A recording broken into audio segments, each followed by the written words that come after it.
અને ઉત્તરાયણને લઈને રાજકોટ પોલીસ એક અનોખી પહેલ કરી રહી છે। સાયબર ફ્રોડમાં જાગૃતિ માટે પોલીસે પ્રયાસ કર્યો અને રાહદારીઓને પતંગનું વિતરણ કરવામાં આવ્યું। પતંગ પર સાયબર ફ્રોડને લઈને જાગૃતિ માટેના સૂત્રો લખવામાં આવ્યા। દેશભરની સાથે રાજકોટમાં પણ ડિજિટલ અરેસ્ટ અને સાયબર ક્રાઇમના ગુનાઓ વધી રહ્યા છે। તેને લઈને રાજકોટ પોલીસ દ્વારા નવતર પ્રયોગ કરાયો છે। ઉત્તરાયણના તહેવારને લઈને લોકોને જાગૃત કરવા માટે ખાસ સંદેશા લખેલી પતંગ છે તેનું નિઃશુલ્ક વિતરણ કરવામાં આવી રહ્યું છે। લોકો પણ ખુશ છે। શું નામ છે તમારું? પારસ કુકડિયા। શું કહેશો, આ પ્રકારની ઝુંબેશ થઈ રહી છે, પતંગ મળી રહી છે તો સારું કહેવાય। બધા સાવચેત રહેશો ડિજિટલ અરેસ્ટની સામે? હા, સાવચેત રહેશું। આપણી સાથે ક્રાઇમ બ્રાન્ચના પોલીસ અધિકારીઓ પણ છે, આપણે તેમની સાથે વાત કરીએ। શું આખો કોન્સેપ્ટ છે?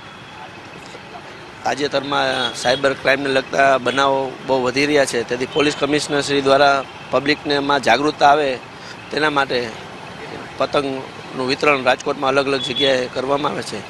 ખાસ કરીને સંદેશા પણ લખેલા છે ડિજિટલ ક્રાઇમને લગતા, અલગ અલગ સંદેશા લખેલા છે જેથી પબ્લિક એ જાગૃત થાય અને એના ફ્રોડમાં ફસાય નહીં। બિલકુલ। તો ઉત્તરાયણનો તહેવાર છે, ઉત્તરાયણનો તહેવાર અલગ અલગ રીતે ઉજવવામાં આવે છે, પરંતુ પોલીસે નવતર પ્રયોગ કર્યો છે લોકોની અંદર જાગૃતિ આવે।